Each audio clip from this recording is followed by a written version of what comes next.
Okay. All right. Hey guys. Hi, Keith. How are you? Hey, we got our friend Brian Moore here, and you know, every time I see Brian, I think of his wines and how excellent they are. Yeah. So I don't want to call him Brian Moore. I want to say I'm going to be buying more. Buying more. I like that. I like that. Well, I guess you can say that. So should we start with? Hold on. Oh, I do this every week. I do this. Well, you know what? It's okay. It's All right. part of the show, I think now. Like I'm Brian. I'm Keith. And I'm Brian. And this is DenverWineGuy.com. Hey, Thanks for watching again. Where's my glass? I'm like. Oh, here. You want this one? I don't know how. Oh, here. I think this is yours. Was that mine? I think so. It is now. So today, Brian Moore is here with us from Frederick Wildman and Sons, FrederickWildman.com, and he brought a couple sparklers from Italy. Bubblies, yes. Yeah. Now we want to start with the extra dry Prosecco. Yes, we do. Okay. Why is that, guys? Why start with that, not the other? Well, in reality, this Spumante is a little drier, but it's very rich. And the Prosecco Extra Dry is very, very fresh, and so I think we should start with that. Okay. So this is the Spumante, Yes. and this is the Prosecco.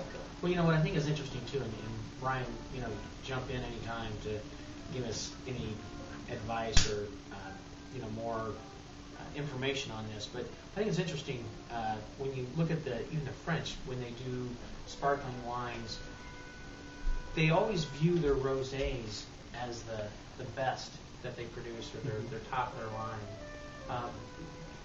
Would you say that the Italians do the same thing? Not necessarily. Certainly when you're talking about champagne, the three grape types of champagne are Pinot Noir, Pinot Meunier, and Chardonnay. And Pinot Noir tends to be the most expensive grape grown in Burgundy and in Champagne. And so any wine that's going to feature Pinot Noir will certainly be handled accordingly. But the reality is that red fruit and sparkling wine goes together really, really well. And so there's a variety of styles of sparkling wine, and these two wines represent two of those styles. The first one is 100% Prosecco, and the winery that we're featuring here is Lamberti. It's from the Veneto region of north central Italy. Okay. It is on the shores of Lake Garda. Anywhere near Piemonte? Actually, a little bit further east, okay. And a little bit further south. Gotcha. It's a very large wine growing region known for a lot of things, including Pinot Grigio, Bardolino, Valpolicella, and Soave. Okay. Valpolicella in particular for red wines, Amarone, the king of the Veneto reds. But this is 100% Prosecco, and it's made, the bubbles can be created in a wide variety of ways. The most expensive way in the way of champagne is called méthode champenoise, where the first fermentation is done in a tank. The secondary fermentation that creates the bubbles is done in the bottle. Okay. It's very labor intensive and expensive. So there are other means of making the bubbles, and this is made by one of those, the Charmat method, where the secondary fermentation is done in a tank, and then after it's reached a certain pressure point and maturity level, then it's bottled so that secondary fermentation doesn't occur actually in the bottle. But it's less expensive and very, very efficient. Now, I'm sure you did notice, Brian was just kind of like looking at, what were you looking at? I was looking for the pearlescence, is what you would call it or refer to it. Okay. In looking at sparkling wine or champagne, in this case Prosecco, you're looking for the bubbles, how many bubbles you actually have coming from the bottom of the base of the glass to the top, and how tight those bubbles are. So if they're strung together like a string of pearls, then it shows you, or it tells you that, kind of like what Brian was saying, that it's going to be more of a higher quality or more expensive method of producing the sparkling wine. So the Champenois call it the prix de mousse, or the burst of bubbles. And we refer to the bead and the mousse and the small bubbles referring to traditionally finer champagne. So let's talk about what we think of the wine. What do you think? Quaffer. Like many Proseccos? I get a little bit more. I get a little bit more fruit off the nose than a lot of Proseccos that I tend to have tried in the past. One of the things that you'll find with Prosecco, or I guess what you find with all Prosecco, is that for a lot of our viewers, they might say, I love champagne, or I love sparkling wine, or I absolutely hate it. I don't care for it at all, unless it's going to be a spumante of some sort, or you're going to mix orange juice with it, something of that effect.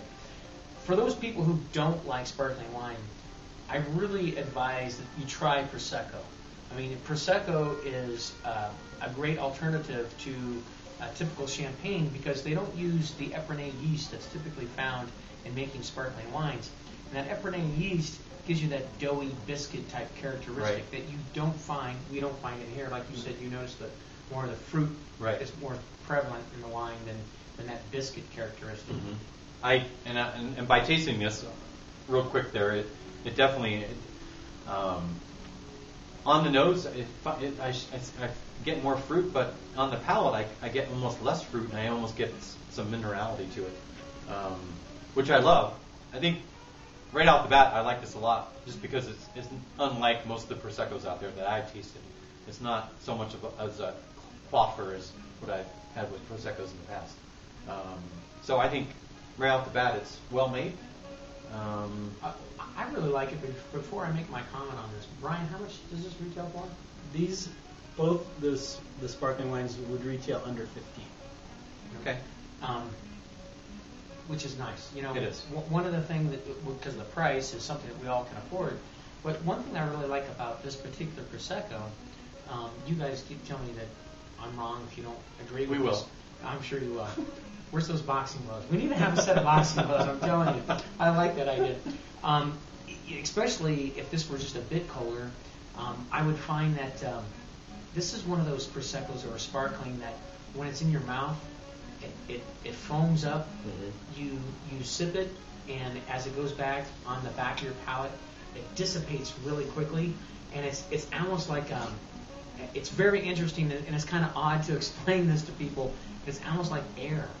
It dissipates so quickly, which is it's an unusual experience for drinking wine. Yeah. It's not terribly unusual in drinking sparkling wines, but it's one that I really like about very dry sparklers, that it just dissipates. I agree with what you just said. Are we going to rate this before we do the other one? I think we should. Yeah. Okay. And who's going first? I think it's your turn, Pete. Is it my turn? It's your turn. Or should we give it to Brian? No, I'll go. I can go. I can go. So under 15, I'm going to say 88 points, and I'm going to put a Best Buy on it. You and your Best Buys. You know what? I keep saying that we're going to put on boxing gloves, but it seems like more often than not we're not arguing a whole lot on these. But I was going to give it 88 as well. Okay, so we agree on that. And Brian, is he going to rate his own? I'll give you unanimity. I'll give it 88 points as well. That's exactly what I was thinking. Now, how's this been rated real quick? You want to open the other one? Actually, we just introduced this to the market, so I've yet to see any ratings on this wine as of yet. Yeah. But I anticipate a very good response to this one. We were discussing on whether to open that real quick, but we're not going to. We're going to do that next time. We're going to do it next time, and that's next week. So for now, we got to go. Got to go. Go to fredrickwildman.com. Lamberti Prosecco. They have a little search area, and you just drop down, go to Lamberti, and you can find it, and you can contact them and find it in this market. Or, as we say, ask your retailer to get it for you. Indeed. And they will do it. Trust me. I'm Keith. I'm Brian. So am I. And this is DenverWineGuy.com. Thanks for watching. See you next time.